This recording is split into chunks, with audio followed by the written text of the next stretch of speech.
I am UROFOLLITROPIN Purified. When you're looking for me in the pharmacy, you can find me as Bravel and Fortinex.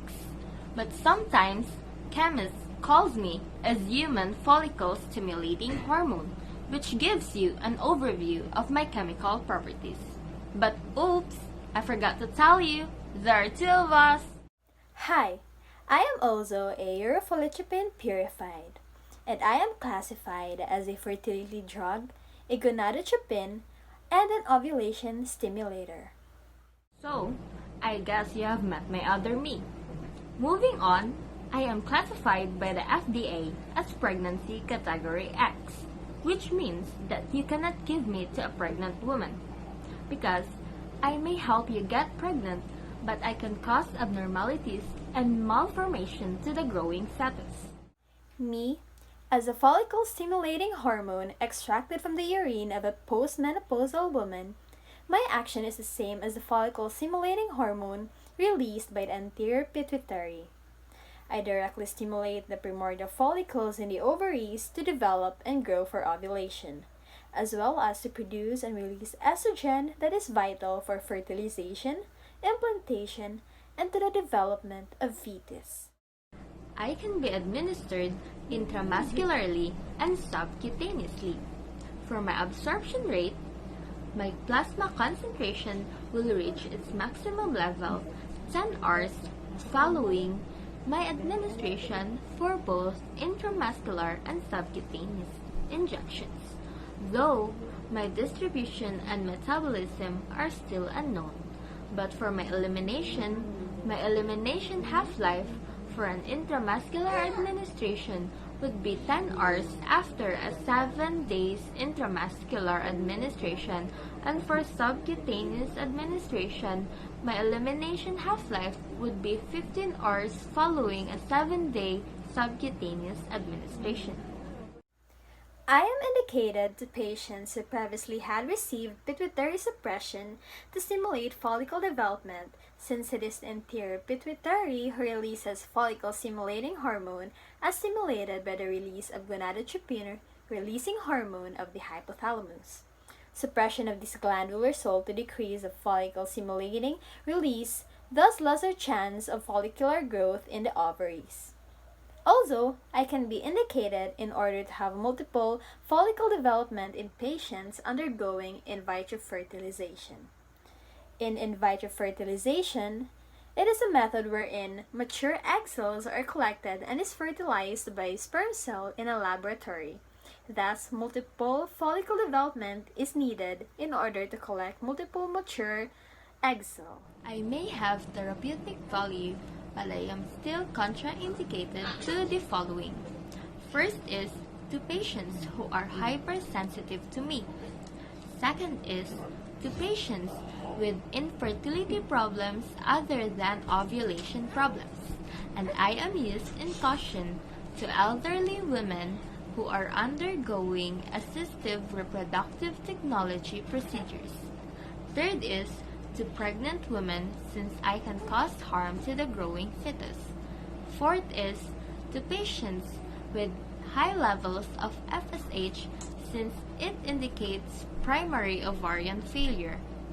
Fifth is to patients with non-gonadal endocrinopathies, or those patients who have problems in their endocrine glands such as adrenal insufficiencies, thyroid diseases, and sex hormone dependent pituitary adenomas. Sixth is to patients with ovarian enlargement with no known origin, or those patients with pre-existing ovarian cysts that are not caused by polycystic ovarian syndrome or PCOS. Seventh is to patients with dysfunctional uterine bleeding or vaginal bleeding with no known origin, and lastly, to children. I have a lot of side and adverse effects. In your central nervous system, I may cause headache, depression, emotional lability, fever, and pain. In your endocrine and metabolic system, I may cause ovarian enlargement, ovarian hyperstimulation syndrome, breast tenderness, hot flashes, ovarian disorders such as pain or cyst. In your gastrointestinal system, I may cause abdominal cramps, abdomen enlarged, abdominal pain, constipation, diarrhea, dehydration, vomiting, and weight gain. In your cardiovascular system, I may cause hypertension.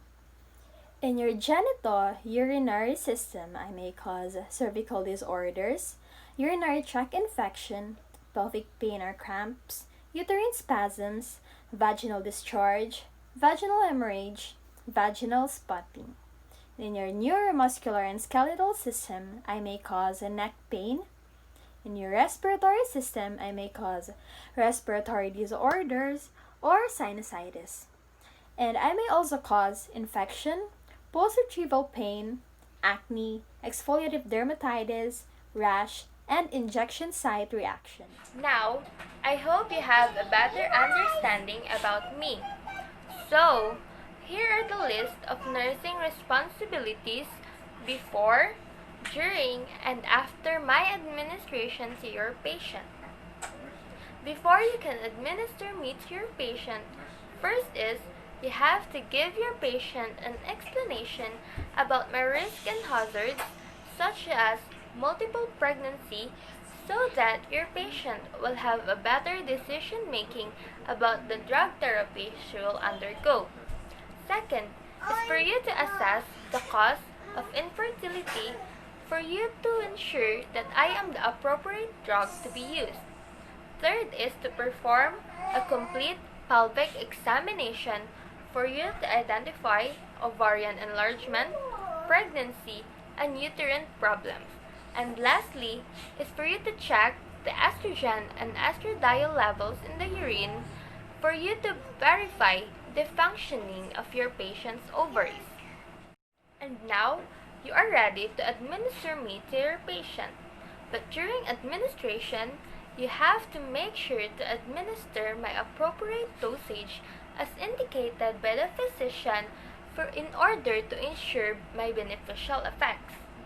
And right after administration, your nursing responsibilities are to look out for any signs of ovarian overstimulation, because when there is, you have to discontinue the drug therapy and arrange for your patient's hospitalization for you to monitor and give support to your patient.